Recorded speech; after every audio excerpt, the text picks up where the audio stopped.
Welcome to Unknown Theory. In today's video we'll talk about 5 religions or cultures that were born or influenced by drugs. Disclaimer, we can't confirm any of the theories or stories we talk about in our channel. All stated information is purely for entertainment purposes. In one of our past videos, we talked about the possibility of Moses being under the influence of DMT when encountering God, and having all his wild adventures. So after some digging, we found a couple of theories concerning how some religions or cultures used drugs in their practices as a way to find spiritual depth and human growth. Since the middle 19th century, the entheogen theory of religion has been a popular topic of discussion. First presented by Gordon Wasson and adapted by Terence McKenna, the entheogen theory presents the idea that visionary plants and fungi are the wellsprings of religion. Wasson developed the theory through his work researching the Mazatec people in Mexico and the use of hallucinogenic mushrooms in their ancient rituals. He argued that psychedelic substances allowed people to develop memory, language, and self-consciousness, which naturally lead to the formation of civilization and religions, such as the one we will present now. To start off, we'll begin in ancient Greece. Many of the best and brightest Greeks and Romans like Plato, Sophocles, Cicero and Marcus Aurelius all made a mysterious pilgrimage 13 miles northwest from Athens to Eleusis.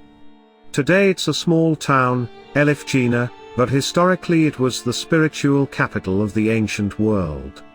Initiates would arrive, drink a potion, have a vision of a goddess, and all claim to have immortality. Ancient Greek cultures and religions were known for drinking kykeon, which is Greek for potion. The drink contains water, mint, and a natural fungus called ergot. Also known as ergot wine, after drinking kykeon, ancient Greeks would perform rituals in which they experienced spiritual travels and encounters with gods. Next up we have Christianity. Now, as we talked about in a past video, the Bible does a couple of DMT-related references regarding the acacia tree, a prime DMT-containing tree. But now, there's theories saying that the Amanita muscaria mushroom played a big part in the Christian religion. Philologist, archaeologist, and Dead Sea Scrolls scholar John Marco Allegro postulated that early Christian theology was derived from a fertility cult revolving around the entheogenic consumption of the fungi in his 1970 book, The Sacred Mushroom and the Cross.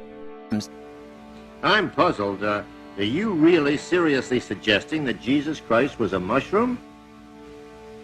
Put pretty blankly, yes. Surely you don't suggest that Jesus Christ and his various disciples were not human creatures. Yes. You are dealing with a secret cult, a secret society. The stories of the New Testament contain certain incantations, certain magic names, which were really the names of mushrooms. No, but the writers, Matthew, Mark, Luke, John, these men who wrote the story, you are telling me they did not exist? No. None of them existed? No, it's part of mythology, it's part of mushroom mythology. In fact, throughout many artwork portrayed in Christianity, we can see that magic mushrooms are very well sacred. Take a look at the following. Detail of psilocybin mushrooms drawn into hems of the disciples at the Last Supper, the entry of Jesus into Jerusalem, while on the back you can see mushrooms. A red and gold Amanita muscaria cap serves as the backdrop for the temptation in the Garden of Eden. And like these, there are a lot more.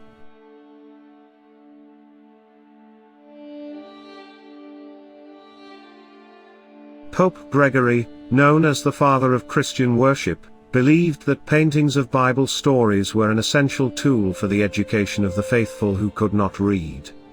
In this way, Christian art and images became the Bible of the illiterate. It's even thought that the colors in which we celebrate Christmas nowadays resemble the red and white Amanita muscaria mushroom. In Hinduism we can also see the usage and worshipping of psilocybin mushrooms and soma, a ritual psychedelic drink portrayed in the oldest Hinduism scripts called the Vedas texts, which date back to India in 1500 BC. Many people think that Hindus worship cows so much because their feces are actually where the mushroom they used in rituals grows. For those of you who don't know what shamanism is, it's a religious practice that involves a practitioner who is believed to interact with the spirit world through altered states of consciousness, such as trance. The goal of this is usually to direct these spirits or spiritual energies into the physical world, for healing or another purpose. Shamanism to this day is very strong in South America, in the regions of Peru, Ecuador, Colombia, and Brazil. In South America, the shamans use ayahuasca for spiritual rituals. Ayahuasca is a sacred brew that has a long history of ritual use among indigenous groups of the upper Amazon forest. In healing, its uses include identification of illness origin, shamanic journeys to restore soul loss, extraction of pathogenic objects, and more. In general, ayahuasca is used as an instrument to gain access to information coming from unseen realms, as well as from the social and natural environment. Ayahuasca ceremonies have become so popular that people from all over the world go to South America in search of spiritual connection and healing. And last but not least, we have African tribes and the small religion of Bhuti. Bhuti is a spiritual discipline of the forest-dwelling Punu people and Mitsogo peoples of Gabon, and by the Fang people of Gabon and Cameroon.